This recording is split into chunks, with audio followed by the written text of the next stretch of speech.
ముఖ్యమంత్రి గారు రావడానికి కొన్ని గంటల సమయం మాత్రం కాబట్టి మీరందరూ రావాల్సిందిగా కొన్ని కార్యక్రమానికి మల్లు గారు ఉప ముఖ్యమంత్రి వర్యులు, గొంతురెడ్డి శ్రీనివాసరెడ్డి గారు ఉమ్మడి జిల్లా ఇన్ఛార్జ్ మంత్రి వర్యులు గారు, పంచాయతీరాజ్ గ్రామీణాభివృద్ధి శాఖ మంత్రులు డాక్టర్ బండా ప్రకాష్ గారు, డిప్యూటీ చైర్మన్ గారు, గారు పాల్గొంటారు. అలాగే ఆయా నియోజకవర్గాలకు శాసనసభ్యులందరూ కూడా కార్యక్రమంలో పాల్గొంటారు. ఈ కార్యక్రమానికి ప్రజల యొక్క ప్రభుత్వం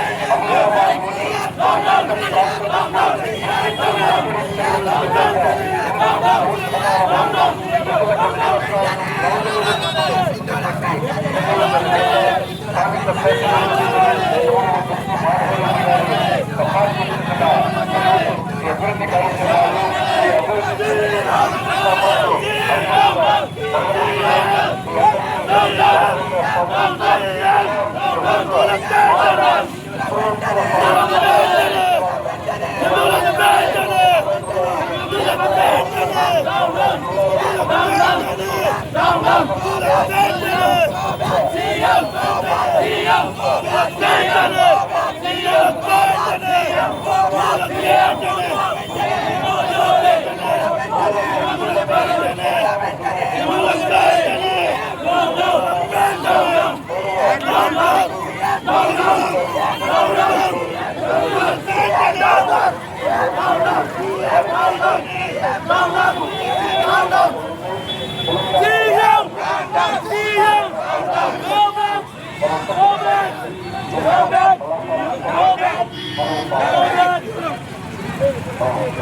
కార్యక్రమాలు నర్సంపేటకు రావాలని చెప్పి జరిగింది.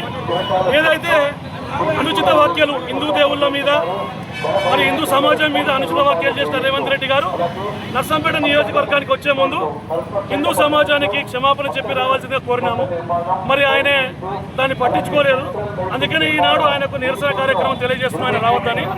మరి నర్సంపేట నియోజకవర్గ ప్రజలు కూడా ఆయనకు 2 సంవత్సరాలుగా గుర్తు రావడం లేదు.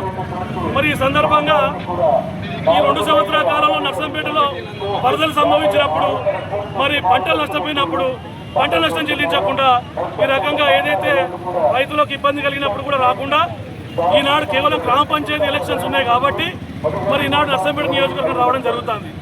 ఇది ఎక్కడి ప్రజలను పట్టించుకోకుండా ఎలక్షన్లప్పుడే సీఎం నర్సంపేట రావడం అనేది ఎంతవరకు సమంజసం? ప్రజలందరికీ కూడా ఏదైతే క్షమాపణ చెప్పి సీఎం గారు నర్సంపేటకు రావాలి. అసలైన తొలి వెలుగు. ఫాలో వాట్సాప్ @తొలి వెలుగు official.